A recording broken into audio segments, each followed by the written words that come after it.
No näed, kui palju juba kohal. Tere. Tere. Oota, mis asja ma tahtsin? Ei, mul praegu tule veel. Laineid täis ja metsõdesid täis. Metsõdesid täis. Nii et olge ettevaatlikud minuga, kõik, mis te minu juures räägite, kõik läheb kirja. Just. Kõik tuli ilusti kohale. Tere!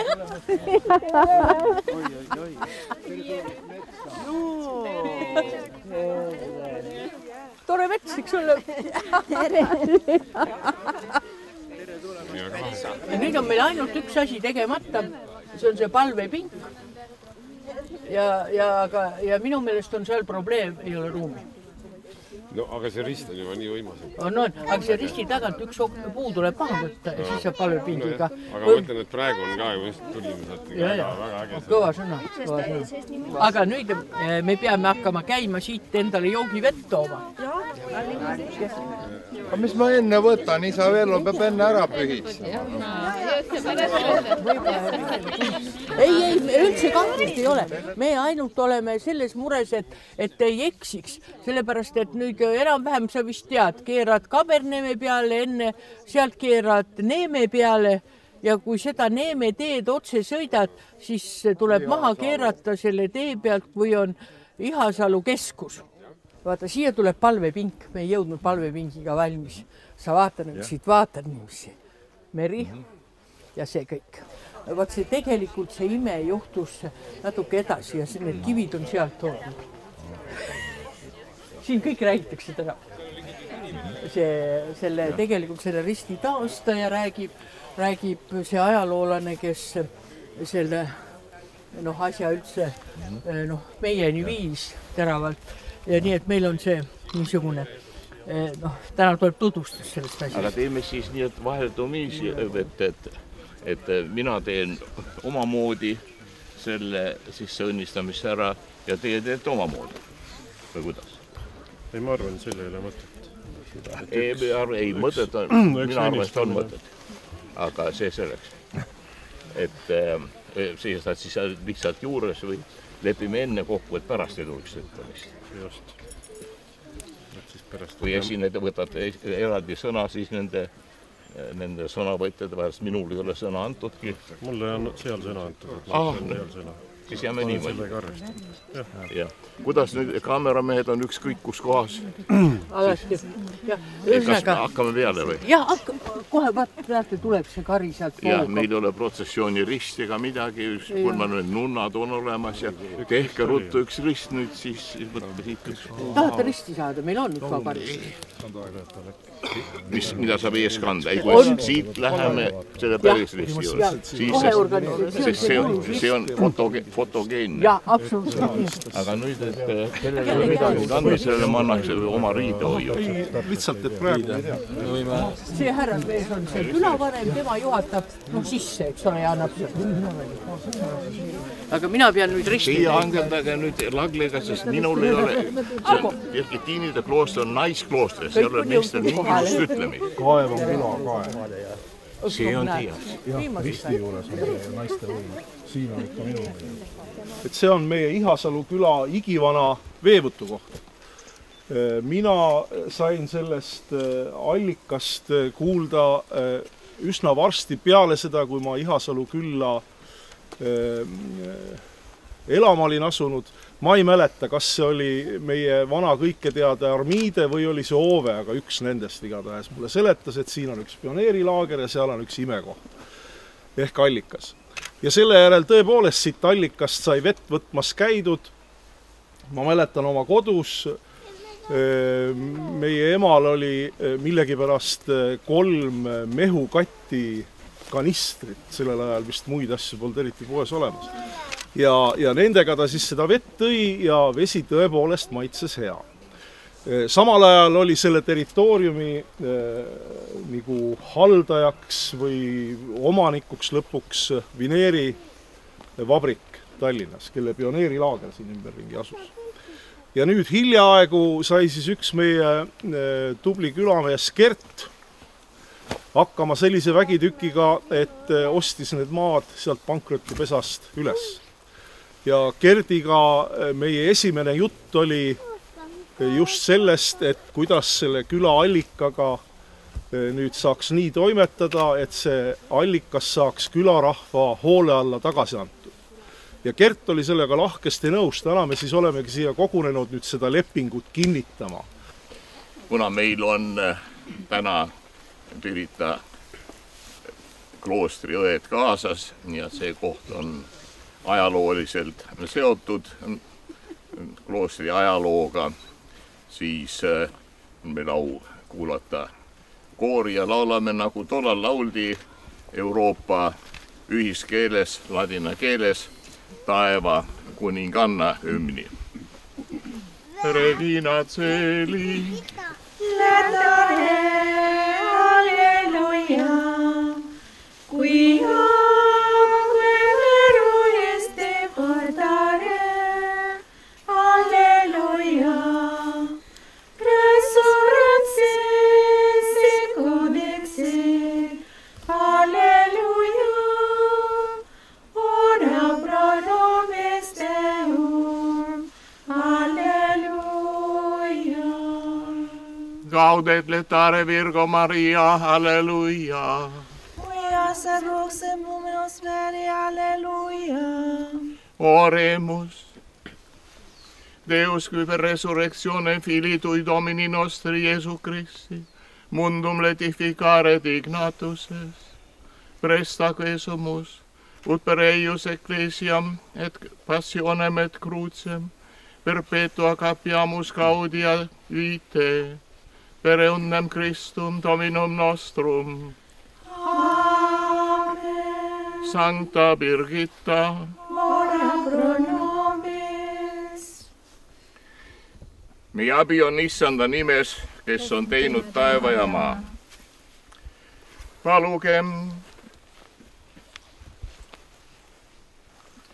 Issand meie Jumal, helde ja armuline Isa, me palume sind, pühitse selle allika vesi oma taevas õnnistusega, et ta võiks anda tervist kõigile, kes siit joovad ja kaitse teda kõige kurja nõu eest.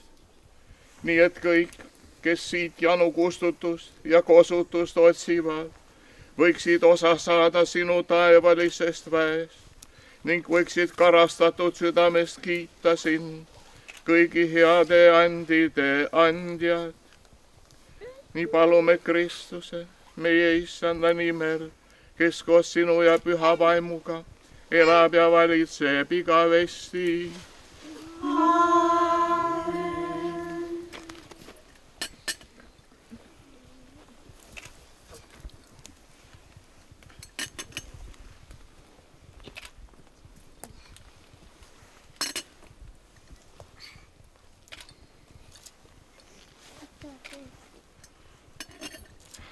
Nüüd läheme siit risti juurde, kõige ees rist, õed ja siis kogu rahvas.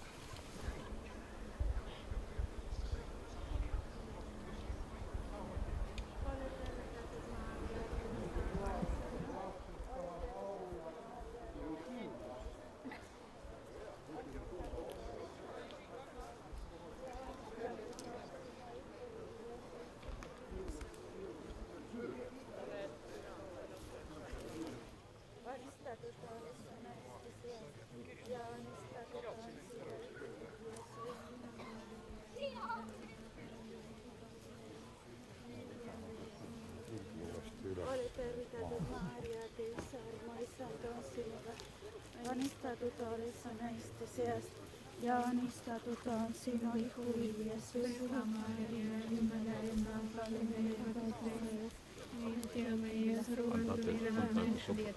Isa ja Poja ja Püha Vaimu nimel. Aamen. Issand olgu teiega. Ja sinu vaimuga, Meie abi on Issanda nimes. kes on teinud taeva ja maa. Palugem. Kõige väeline, igavene Jumal, kõige halastuse ja andeks andmise Isa, sina võtsid vastu oma ainusündinud Poja risti ohvri mille tema meie eest sinule tõi. Õnnista seda risti, mille me oma lunastuse auks oleme püstitanud.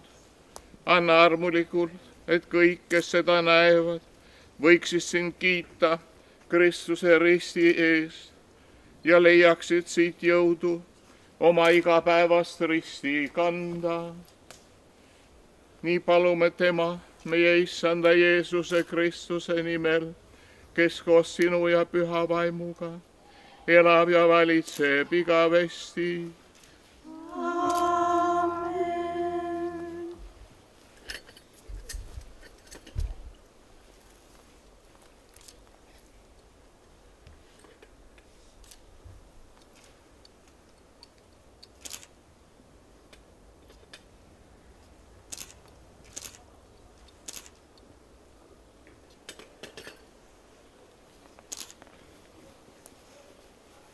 Nüüd laulame Salve Regina, ole tervitatud kuninganna.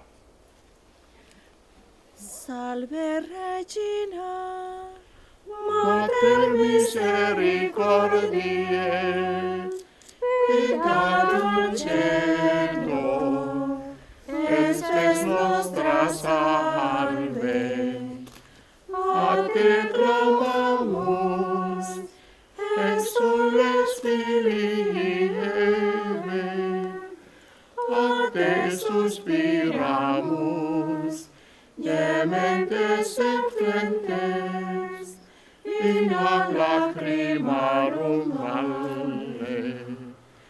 Ea ergo, advocata nostra, illos tuos, misericordes oculos, ad nos converte.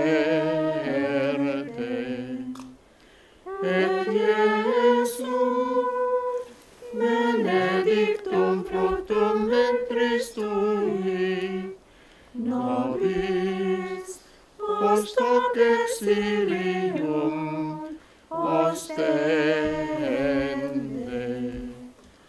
O clemens, o pia, o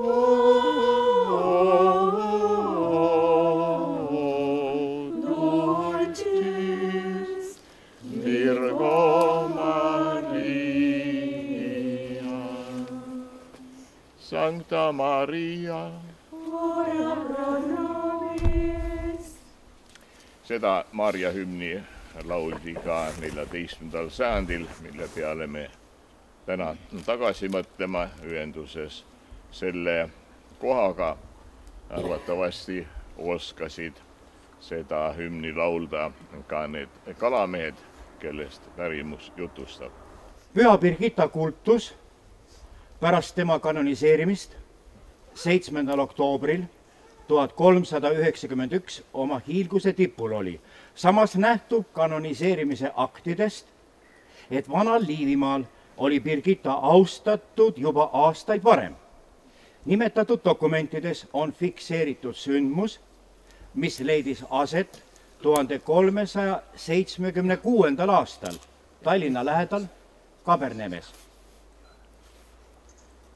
Viimsi poolsaare rannikul asuvalt väikeselt Longenesi saarelt pärit Rootsi kalurid Nikolaus Skavalleme, Peetrus Rither ja Andreas Kalle sattusid päev enne lihavõttepühi oma paadiga eestlaste püügialale Kaberneme lähistel. Eestlased võtsid võõrad kinni ja tahtsid nad karistuseks uputada. Kuid väidetavalt olevat rootslased päästnud hardad palved Birgitta poole. Sündis ime. Andreas Kalle, kellele seoti kaela raske kivi, tõusis veepinnale ning uputada teda ei õnnestunudki. Imest ehmunud eestlased vabastasid rootslased ning lubasid neil lahkuda.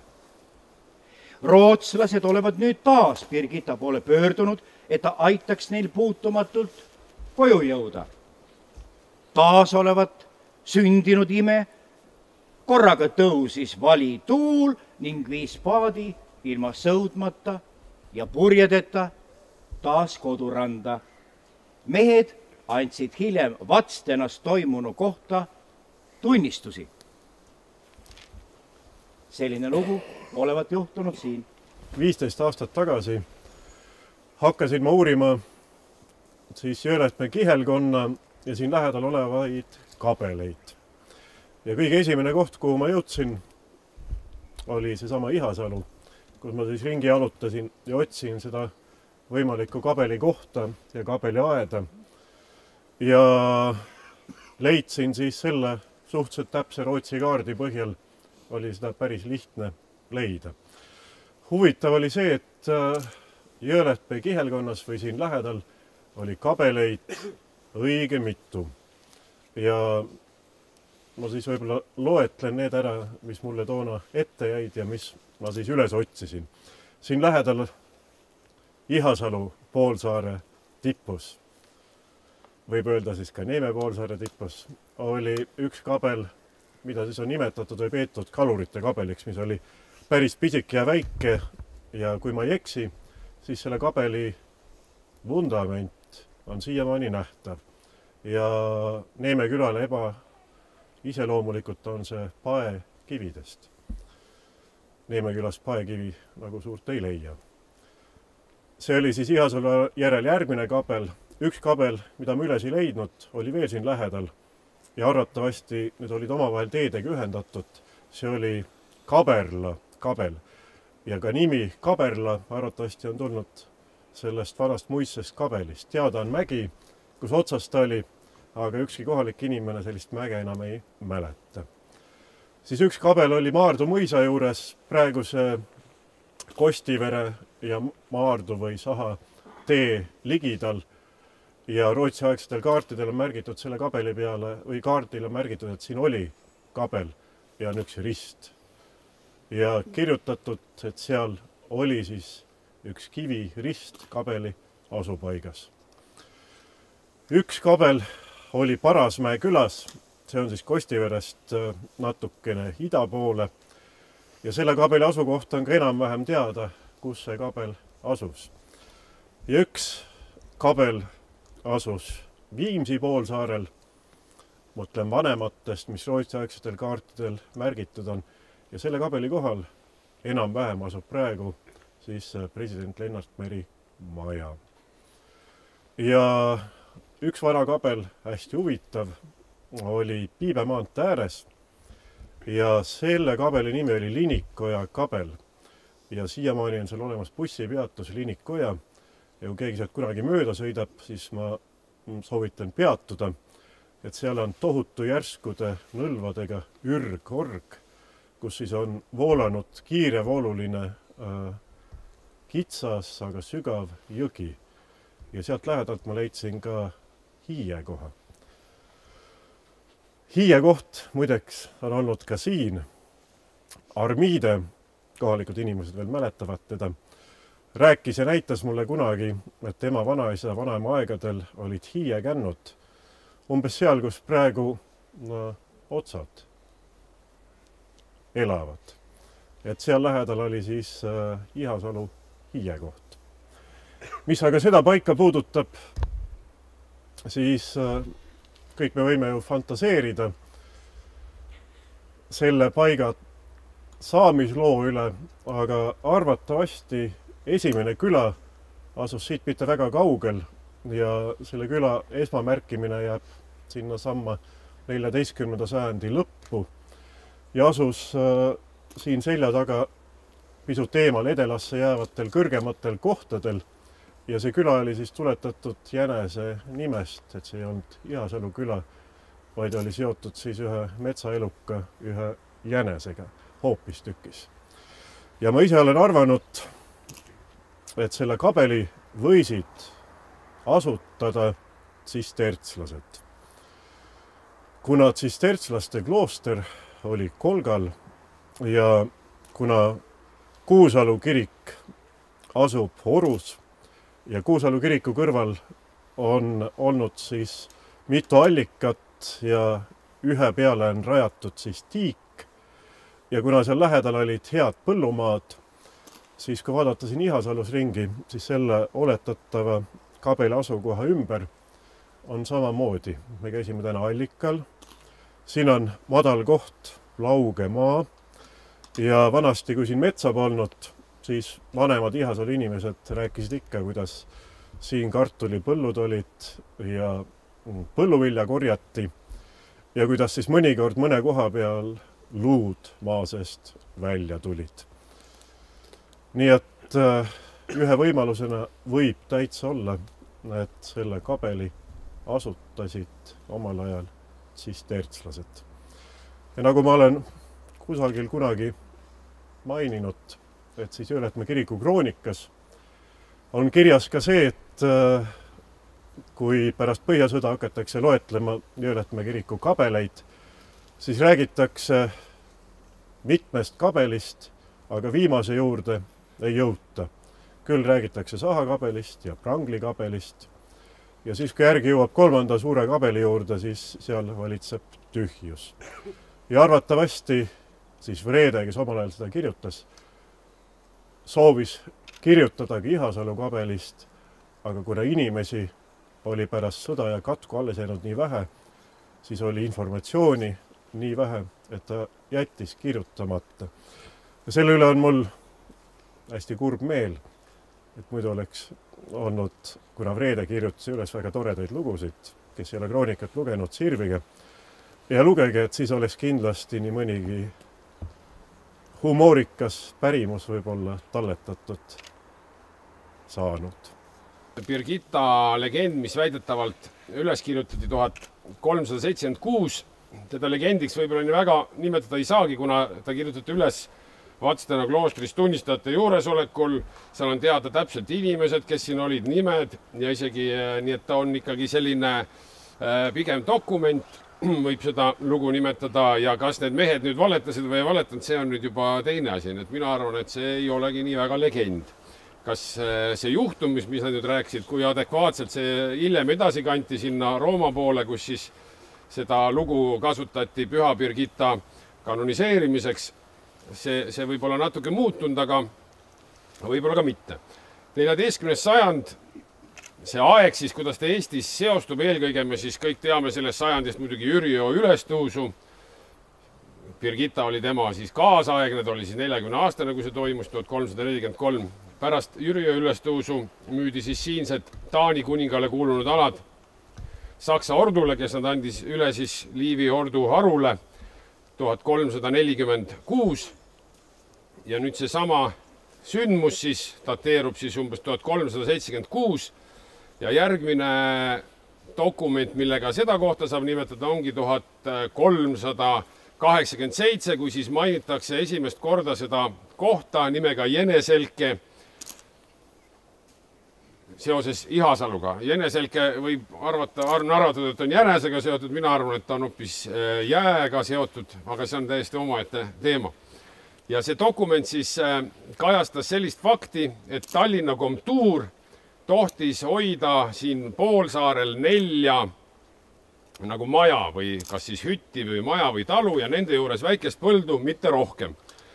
Ja sellega seoses siis see on nagu, sellepärast on see oluline, et miks siis nagu on selline piirav dokument selle ala asustuse jaoks, oli nimelt see, et see rand ei olnud veel külade ja mõisate vahel ära jaotatud, vaid ta oli ühissaras, ehk siis seda kasutasid mitmed maaomanikud ja Tallinna komtuur tõigi siis siia Valkla külast 4 siis esimest kalurit. Nii et sellest sai siis nagu alguse see sama küla ja kui rääkida nüüd sellest samast legendist, mida Hans ette luges, siis tegelikult see kõik need nimed, mis kõlasid selle kohanime kohta selles dokumendis, olid ikkagi Kabris ehk siis Kaberla. Nimelt ei olnudki siis siin veel ei Kaberneeme küla ega Ihasalu küla, mis siis tekkiski alles hiljem ja kõige lähem küla, mis tol ajal üldse oli sellele lahele, oligi siis siin lõuna pool asuv Kaberla, mis on vana juba põlisküla juba Taani hindamisraamatus mainituna. Nii et kui selles legendis või dokumendis räägitakse, et nad tulid siis Kaberla juures, toimus see, siis ta oligi siis sedasama lahte võib nimetada, et Kaberneme on hoopis hilisem 1485 nimetatud külana.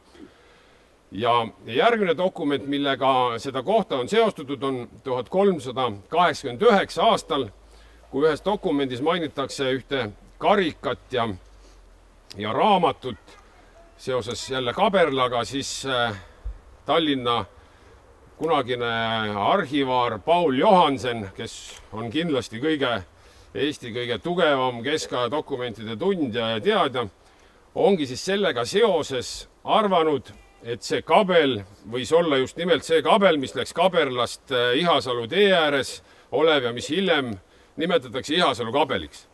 Ja tema siis kasutabki esimest korda sellega seoses nime Birgitten kapell ehk siis Birgitta kabel ja arvaski, et see kabel võis olla selle sama Birgitta imega, ta kirjutabki seal Birgitten Wunder, et sellega seotud. Nii et Paul Johansen, niisugune kõige tugevam, ütleme, keskaja teadja, kes omal ajal siin üldse on olnud, siis tema ongi seostanud just nimelt seda kabelit nüüd selle Birgittaga. Ja ehk siis see kabris, mis seal nimetatakse, on ikkagi Kaberla ja see rand siis oli Kaberla rand, järgmine rand, mis oli järgmine, oli siis juba Valkla rand ja eelmine jäi juba siis teiste põliskülade alla. Nii et see kohavaidlus nüüd Kabernemega, see on niisugune, loodame, et sõbralik, aga pigem pakuks nagu rohkem siia poole seda. Nüüd järgmine dokument, kus kohas siis kabel on konkreetselt peal, on Rootsi aja lõpus 1693 aastal tehtud reduktsioonikaardid, kus siis kaardistati Rootsi aja lõpul ära peaaegu terve Eestimaa väga hoolikalt, et siis hakata ümber vaatama mõisate kohustusi ja talupoegade hulka. Ja nüüd selle kaardi, küll natuke hilisem koopia, aga selle situatsioon ripub seal nüüd selle puu peal, hiljem saate vaadata. Ja seal on nüüd konkreetselt joonistatud siia ilus torniga kabel. Nende kaartide peal on üldiselt talumajad joonistatud kõik ühtemoodi, aga näiteks mõisad ja keerulisemad hooned on joonistatud sellisena, nagu nad tol ajal olidki. See on nagu mõisate järgi on selgeks tehtud, nii et kui seal on nüüd selline ilus torniga kabel, siis selline kabel siin suure tõenäosusega oli, nii et järelikult see kabel oli ikkagi suhteliselt selline korralik, ta ei olnud mitte mingisugune väike kabel. Ja nüüd selle kõrval oleva maa, kui te näete, siis siit läheb selline kivimüür, siis ta on selline suur ümmargune ovaalne ala, seda nimetatakse kabeli aiaks ja selle kohta seal on kirjutatud, et see on maha jäetud ja söötismaa. Ehk siis see kabeli aed, mis nüüd jääb selle ehk siis sama müür, mis siin on näha, et see on nii suur, et ta ei saanud olla selle kabeli aed nüüd surnuaia mõistes. Nii suuri surnuaedasi kabeli ümber ei saanudki olla. Ja see hilisem aed võis tähendada seda, et siin peeti põldu ehk siis põllumajanduslikus mõttes. Miks ta on nii võimsa müüriga piiratud ja nii suur ala, see on nüüd omamoodi jälle selline mõistatus, kas see vana küla, mis siin kunagi on nimetatud, asus siin ja ta oli kuidagi selle müüriga ümbritsetud või ütleme, mitte siis müüriga või siis mingisuguse kõrgendusega. Igal ma loodan, et tulevikus toimuvad kindlasti mingid arheoloogilised kaevamised, mis siia sellist selgust võiksid tuua. Sest siin oleks seda hädasti vaja, see koht võeti kaitse alla juba 1936. aastal ja siis, kui sõja ajal hävisid muinsuskaitse või selle riigi need paberid, siis hiljem taastati enamus muinsuskaitset ära, aga see koht ei ole siiamaani muinsuskaitse alla võetud ja väga loodame, see protsess käib juba üle 10 aasta, et lõpuks ta muinsuskaitsele võetakse, sellepärast et tegelikult seal metsa all on teada, seal on väga palju konte ja luid, väga paljud inimesed on seda näinud. Ehk siis siin on ikkagi mingisugune vana surnuaed, mis peaks kindlasti olema ka kaitsel. Nüüd nagu Margus ütles, siis arvatavasti see kabel põhjasõda või põhjasõja lõppu siis üle ei elanud ja ilmselt see kabel siis hävis. Nüüd järgmine huvitav moment on see, kui 19. sajandi lõpul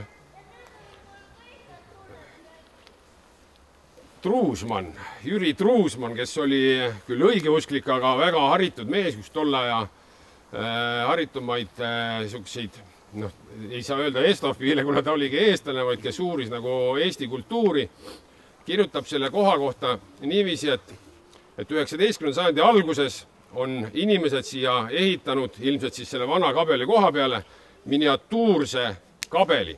Ta ütleb, et see on niisugune väike kasetohust katusega ja siia ümber ja selle kabeli külge seoti erinevaid värvilisi linte ja siis seal oli selline eriline komme, et kui inimesed tulid sinna vahaküülnaga midagi paluma, siis nad pidid selle küülna põlemise aja istuma kogu aeg selle juures ja mõtlema siis oma sellise probleemi peale ja ei tohtinud ennem ära minna. Ja ta toob nagu sellise kombe kui suhteliselt erilise välja ja väidab, et selline komme on läinud isegi kuni Vadjamaali välja ja leiab selles isegi mingisuguseid muinasaegseid algeid, et kuna ta ületab siis kas siis katoliikliku või protestantliku piiri õigeusu kirikuga, kes näiteks teisel pool Narva jõge täpselt samamoodi oma teenistusi pidasid.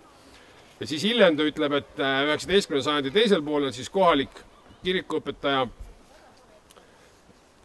proovis siis selle niinimetatud ebajumala kummardumise ära lõpetada ja ilmselt siis võib-olla ka see uus miniatuurne kabel siis hävitati. Igal juhul väga põnev on see, et see koht on olnud nii oluline, näiteks ka selle Rootsi kaardi peal on just nimelt need teedel on nagu eraldi kohe kirjutatud, et tee kabelist Kaberneemesse, tee kabelist Trummu, et ta oli ikkagi väga niisugune selle kandi väga oluline koht ja ilmselt siis ikkagi ta ka selle kabeli hävimisega kohalikud inimesed ikkagi nii väga nagu seda kohta pühaks pidasid, et nad tegid siis sellise, kas siis oli ta siis nagu makett või igal juhul pisike kabel oli olnud. Selle risti on valmistanud Jäneda meister ja rist on valmistatud ordult saadud joonise järgi täpselt. Ehk siis risti kõrgus on 6 meetrit ja laius on 3,80. Sellest 6 meetrist on 1 meeter maa all ja 1 meeter on maa peal, mis on siis mõeldud, et see jääb kivide alla, tähendab, see kuhjatakse kividega. Ja kui te nüüd seda risti vaatate, siis ülemine osa on kirvega käsitsi tahutud, see on hästi näha. Ja see on kaetud männitõrvaõliga. Alumine osa, ehk siis see osa, mis on maal ja see osa, mis peaks jääma kivide alla, on kõigepealt kuumtöödeldud. See tähendab siis põletatud ja põletatud sellepärast, et sealt hapnik välja saada, et ei tekiks mädanikku. Siis on ta kaetud tõrvaga ja siis veel kord põletatud, et see tõrv sinna sügavamana sisse sööbiks. Ja iseenesest see tehnoloogia on väga-väga vana, võib-olla isegi nii vana, kui need sündmused, millest täna siin räägiti. Aga see monument iseenesest ei ole veel päris valmis. Kui te näete, siis see osa, mis peaks jääma kivide alla, ehk siis see tumedam osa, on veel kividest väljas. Ja me tõime siia tegelikult suuremad kivid siit samast rannast. Ja need on mõeldud nagu siis selle mälestusmärgi vundamendi kivideks. Aga kõik head inimesed, kes te siin täna olete ja kes te siia ka tulete, te saate siia kõik tuua oma enda kivi, panna siia ristialamile ja tunda ennast osana sellest tööst ja tegemisest ja nautida seda monumendi ilu. Tänan teid! See on selline kodanikualgatus, mis on lõputu, mille väärtus jääb püsima. Nagu me näeme siin sajanditel, see kabel on püsinud, see vaimsus on püsinud, see vägi on püsinud. Ja minule just see avang siit metsast merele on väga tähtis, mis selle ristiga on seotud. See meenutab mulle Jüri Arraku maali. Jüri Arrak austab meid oma juuresolekuga koos Iiviga täna. Seal ta on üks maal, kus on kujutatud inimesed, kes ekslevad müüriga piiratud alal. Ja müüris on väljapääs, aga keegi seda ei märka, sellepärast et igaüks kannab oma asju ja igaüks vaatab ainult endast ja on endast huvitatud. Ja see on meie elu suurim probleem, see on meie isekus, meie egotsentrism. Enamus inimesi paraku on vaimselt või oma egode suhtes ülekaalulised. Me kanname seda koormat ja me vajame avangut. Ja see siin on üks niisugune avang, et me taipame elu mõtet, seda, et see ei piirdu ainult meie siinse eksistentsi ja räbelemisega, vaid et elul on sügavam ja kaugem mõte. Ja mis on siis usk? Usk ei ole lihtsalt traditsioon. Usk on maailma kõige suurem jõud, sest Jumala eelarve ei ole piiratud, tal on mõõtmatud ressursid ja meie oskus on ainult seda kanaliseerida endale. Aga igal ühel on meil see jõud kasutada, kui me seda soovime. Ja selles mõttes ka Lagle teene on see, et ta tõi siia uuesti Birgitta nunnad. Birgittaga on see seotud. Sellest ajast, kui Pirita klooster taastati, on minul kindel tunne Eesti tuleviku suhtes. Sest nende meie õdede olemasolu siin ja nende palved on vähemalt sama tähtsad kui NATO hävitajad või Ameerika kompanii. Kõiki sõdasid valmistatakse ette, võidetakse või kaotatakse kõigepealt vaimses sfääris. Ja see, et meil on niisugused esindajad, kes meid kaitsevad koos Püha Birgittaga, see on midagi väärt. Lagne on algatanud ka meie palverännaku teede taastamise ja mina olen Euroopa Parlamendis olnud 5 aastat tegev sellega. Ma kuulun saadikuühendusse, mis taastab üle-euroopalisi keskaegset palverännaku teid. Sellel on oma kultuuriline väärtus, sellele on oma toetus saanud Euroopa Komisjon, need suunduvad Santiago de Compostelasse ja meie ülesanne on siis igal maal taaselustada seda traditsiooni, kuidas keskajal käidi Eestist nii kaugel, isegi Soomest, Rootsist ja ka praegu on Eestist inimesi, kes jalgsi kõnnivad või natuke mugavamalt Santiago de Compostelasse. Aga see on jällegi üks väga tähtis sümbol meie maal, et vanasti olid ju igal paari kilomeetri taga ristid, pühapaigad, kus palvetada. Ja meil on väga oluline, et me oma maa uuesti taastame just sellisena, vaimsele alusele, siis on meil ka tulevikku. Ja suur tänu kõigile, kes seda sündmust aitasid ette valmistada vaimselt ja füüsiliselt. Me oleme siin ja oleme täna suurema turvatundega, kui me olime eile. Aitäh! Ma ootan. Päevadel on piimamaik ja elu liigutab end minus endas. Ma olen kõder, terav varjupaik, üks väike ingel end minus peidab. Kui unes astun, aralt tõstan jalgu. Nii ligidal on muld ja tume haud. Kas kõik mu elu sinusse ei valgu? Jääb minu osaks kitsas kirstulaud. Aeg-ajalt kohkun värisedes vaevas, kas keegi siis ei kaitse mind. Ma olen üksi nagu tähed taevas, kel igaühel oma sulet ring. Ma ootan. Iga tund on tänu täis, et tohin astjaks olla eluveele. 6-7 korda ümber taeva käis ja 7 laulu tuli mulle meelde. Tuul puhub. Ma ei aima, kus ta tärkas ja olen äkki ainult tema jagu. Mind ilmavalitseja ära märkis, kui külviks valmistatud mullavagu. Kas tõusvad liiliad mu kargest pinnast või kidurrohi, aplatohakad? Ah, ma ei küsi kannatuste hinnast, ka kõige väetim elus koha saa. Ma ootan, suur ja õnnis, paisuv rahu, kui pilv mu üle pehmelt avaneb.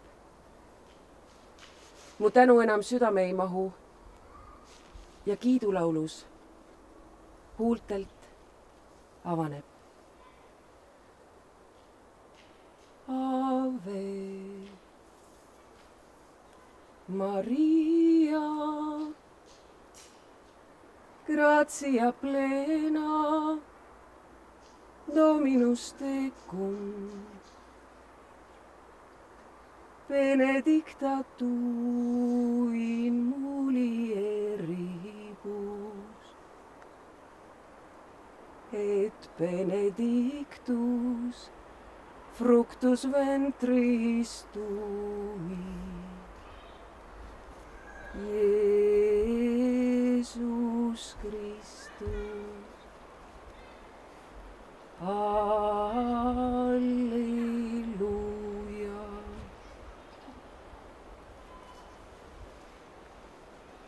Ma elan, tunnen pehmet sooja valgust. Mu süda on kui kirik küünlaid täis. Nii ikka endas tunda uue algust. See ongi elu, pühitsetud meis. Kui te teaksite, missuguseid elamusi me oleme siin saanud. Ma sain, kui me hakkasime seda asja ajama, siis me saime väga head suhted RMK peadirektoriga. Ja mina lihtsameelse inimesena, ta ütles, et tehke. Ja mõtlesin, et meil ei ole midagi mingit paberid ajada. Ja kõik käis ja juba, teate, see on puud ju maha võetud ja kõik ja siis ma saadan talle teate, et kõik puud on maha võetud, korras, tulge.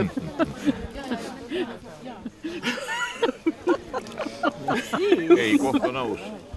Koht on peale. Ta ütles, et kuidagi väga ilusti peenelt, aga ütles, et nii ei aega asju. Võtab pool metsa maha ja ütleb, et jätta meil tööd eest. Aga ta ei olnud üldse õel, vaid siis me kohe ajasime paberid ka ära. Niiviisi ma tõin ühe selle osakonna juhataja siia, näitasin ära. Nii palju siis veel võetud ei olnud, kui praegu on.